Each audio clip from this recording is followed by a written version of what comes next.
সবার পছন্দের এবং খুবই জনপ্রিয় মাছ এবং সবার প্রিয় তালিকায় এক নম্বরে যে মাছটি থাকে সেটা হচ্ছে কি আমাদের জাতীয় ইলিশ মাছ।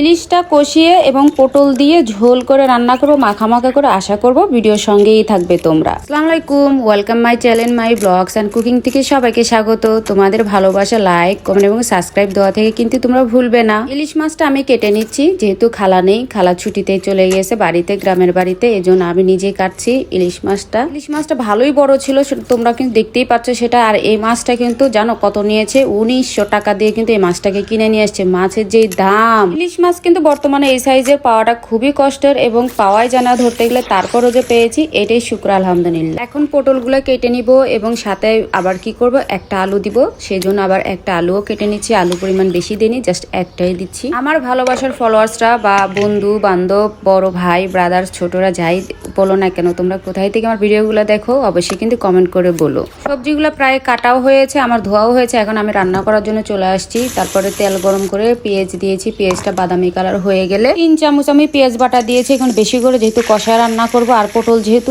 সেহেতু কিন্তু একটু ঝোল খেলে কিন্তু তখন পাতলা পাতলা হয়ে যাবে, এই জন্য মশলা বাটাটার পরিমাণটা একটু বাড়াই দেবো আমার। তারপরে দিয়েছি জিরা বাটা এবং হলুদ গুঁড়া, মরিচের গুঁড়া আর স্বাদ মতো লবণ দিয়ে ভালো করে মশলাটা কষানোর পরে দিয়ে কিন্তু আমি ইলিশ মাছগুলো একটু একটু করে ছেড়ে দিলাম। দেওয়ার পরে কিন্তু আমি একটু হালকা করে যে লাগতেছি, আমি কিন্তু জোরে লাগতেছি না, সেহেতু কিন্তু জোরে লাগলে কিন্তু ভেঙে যাবে মাছগুলো। আবার মাছগুলো প্রায় কষানো শেষ, আমি মাছগুলো এখন তুলে রাখবো। রাখার পরে দিয়ে এই মশলার ভিতরে কিন্তু আমি যে কেটে রাখা যে পটলগুলো রেখে দিয়েছিলাম সেই পটলগুলো কিন্তু ছেড়ে দিব। পটলগুলো দিয়ে আমি একটু কষাবো, ভালো করে কষতে থাক। আর এই ফাঁকেতে বলি বন্ধুরা, তোমরা কিন্তু আমাকে তোমাদের ভালোবাসা দেওয়া থেকে বঞ্চিত করবে না। লাইক, কমেন্ট, সাবস্ক্রাইব করে দিলে কিন্তু আমি খুবই খুশি হব এবং আনন্দিত হব। গরম পানি করে রেখেছিলাম, সেটা দিয়ে কিন্তু আমি ঝোল দিয়েছি। তারপরে কিন্তু মাছগুলো ভিতরে দিয়ে যে আলতো করে ছড়াই দিচ্ছি যাতে মাছগুলো না ভেঙে যায়। আমি যে তোমাদের মাঝে রেগুলার লাইভ রান্নাগুলো শেয়ার করি, সেটা তোমাদের কাছে কেমন লাগে অবশ্যই কিন্তু কমেন্ট করে তোমরা তোমাদের ভালো লাগাটা প্রকাশ করবে। এখন 2-3টা কাঁচামরিচ দিয়ে তারপরে দিব কি ধনেপাতা। ধনেপাতাটা দিলে কিন্তু তোমরা টেস্টটা কিন্তু